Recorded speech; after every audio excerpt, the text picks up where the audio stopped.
Hello everyone, today we are going to solve one of the questions of UPSC 2026 examination. Let's read the question first and we will try to solve this particular question with limited knowledge so that we can get to the answer. Let's read the question first. In the Pleistocene period, either the Yamuna once flowed into the Indus or the Satluj flowed into the Yamuna, and one major tributary of either had shifted from the Ganga to the Indus or vice versa. Which of the following is or are the basis of above assertion? क्या इस particular statement के बारे में इनमें से किसी से connected है या नहीं है? क्या हमको इस स्टेटमेंट के बारे में ऋग्वेदा के नादी सूक्ता में देखने को मिलता है और इसके बारे में क्या रॉबर्ट ब्रूस ने कोई डिस्कवरी करी हुई है, एक्सप्लोरेशन किया हुआ है, या फिर presence of the same species of dolphins in the both Indus and Ganga river system would be the basis for the above statement. Okay. अगर हम बात करें स्टेटमेंट नंबर 1 की, ये बहुत ही स्पेसिफिक स्टेटमेंट है. दैट मीन्स कि ऋग्वेदा के नादी सूक्ता में इसका रेफरेंस मिल रहा है.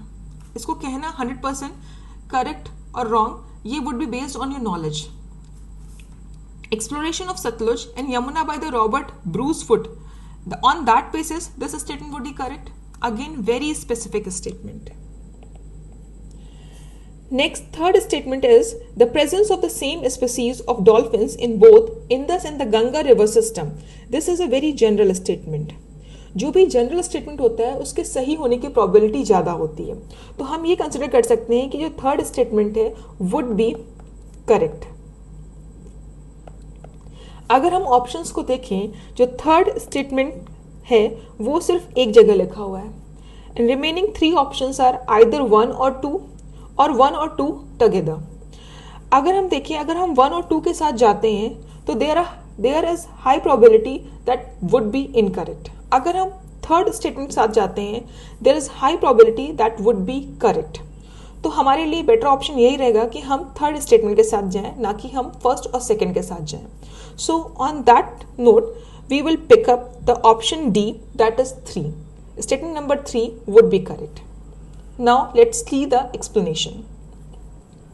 अगर हम बात करें, क्वेश्चन प्लीस्टोसीन पीरियड के बारे में बात कर रहे हैं और अगर हम देखें जियोलॉजिकल टाइम फ्रेम को, जहां पर प्लीस्टोसीन पीरियड जो होता है वो पहले आता है, बाद में होलोसीन पीरियड आता है.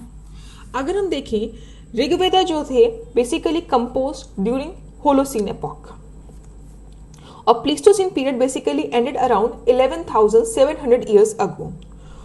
There is a huge gap between the Vedic text और Pleistocene river shift. So it may be जो भी रिवर स्ट्रक्चर रहा होगा प्री हिस्ट्री के टाइम पे और जो आज रिवर स्ट्रक्चर है, देयर वुड बी डिफरेंस. अगर हम नादी सूक्ता के बारे में बात करें, basically Nadi Sukta talks about hymns of the river.